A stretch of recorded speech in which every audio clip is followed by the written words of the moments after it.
Move the chains.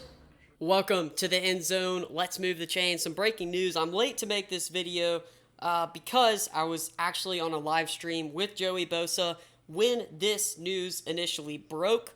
But we are going to talk about the Jets and the Carolina Panthers and a new trade that is shaking up the NFL right now before we head into the NFL draft, because this has a lot of implications on the NFL draft and what teams are going to do, how they decide. So the Jets, they get a 6th round pick for 2021, a 2nd round pick, and a 4th round pick in 2022. So 3 separate picks, and they give up Sam Darnold to the Carolina Panthers. So we got to look at this from both points of views. When I was in the chat, there were a couple Carolina Panthers fans who are probably watching this video right now.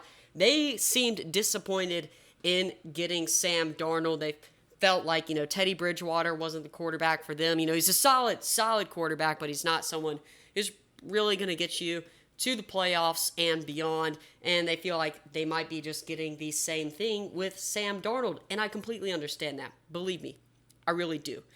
But look at Sam Darnold. Sam Darnold is a quarterback who is highly touted coming out of college. He goes to the Jets, one of the worst organizations in the National Football League, with Adam Gase, one of the worst head coaches in the National Football League. From what I've heard and from what you can see and what people have talked about the Jets and about the program that Sam Darnold went into, the offense was vanilla in terms of scheme, and the players weren't really around him either, and it was just a mess. So for me, this trade, if you're a Panthers fan, think of it as like a new genesis for Sam Darnold. It's something that he's walking into such a better situation. It's a clean slate, and he literally has everything to prove. This is his last shot, I think, to show people who Sam Darnold really is and what he's got. He might end up being a bust, and guess what? If he is a bust and if things don't work out with the Carolina Panthers, then they can draft a quarterback next year. I know some of you probably wanted Trey Lance, but looking at this offense, Panthers offense, decent offensive line, but going into the draft, we know things are going to change because they're going to draft players. So I just want to talk about the skill positions. You got Christian McCaffrey, a guy who was injured most last year, and really come to think about it, Christian McCaffrey was starting a majority of that season or more games last season. Panthers probably get a couple more wins. You got Robbie Anderson. He was on my fantasy team last year. I love me some Robbie Anderson. Just super consistent wide receiver. Like, you know what you're going to get. DJ Moore, pretty good. Probably going to have a better season this year. And then David Moore coming over from the Seahawks. Losing Curtis Samuel just really hurts.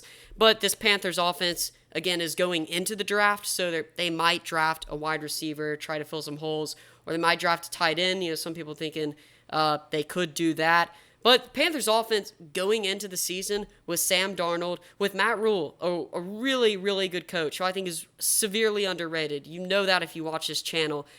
I really am optimistic for Sam Darnold's future. I know some Panthers fans might not feel the same way, but that's how I feel. Now talking about the Jets. I think the Jets are telling us everything we need to know under Robert Saleh's rule. It's a clean slate. It's another clean slate for the Jets. And I know that kind of stinks for the Jets because you just keep having these clean slates where things are getting wiped clean, and you're thinking this is the next coach. This is the guy who's going to take us to places. Now they go with the defensive-minded head coach. The Jets do get a 6th round pick in 2021, a 2nd rounder, and a 4th rounder in 2022. So things are shaping up to be a rebuild once again for the Jets. Most likely going to draft a quarterback, as Joey said, the little guy from BYU. I think it's going to be Zach Wilson. I don't know. We're still going to see how things play out. But if you're a Jets fan, there's reason to be optimistic and reason to not be optimistic. You get a new quarterback. That's always exciting. But it could be a little bit more of the same, another rebuild and another clean slate for the New York Jets. I'd love to know your opinions down below on this trade, what you're thinking. Thanks for watching the End Zone. Make sure to like, subscribe, and comment so we can move the chains.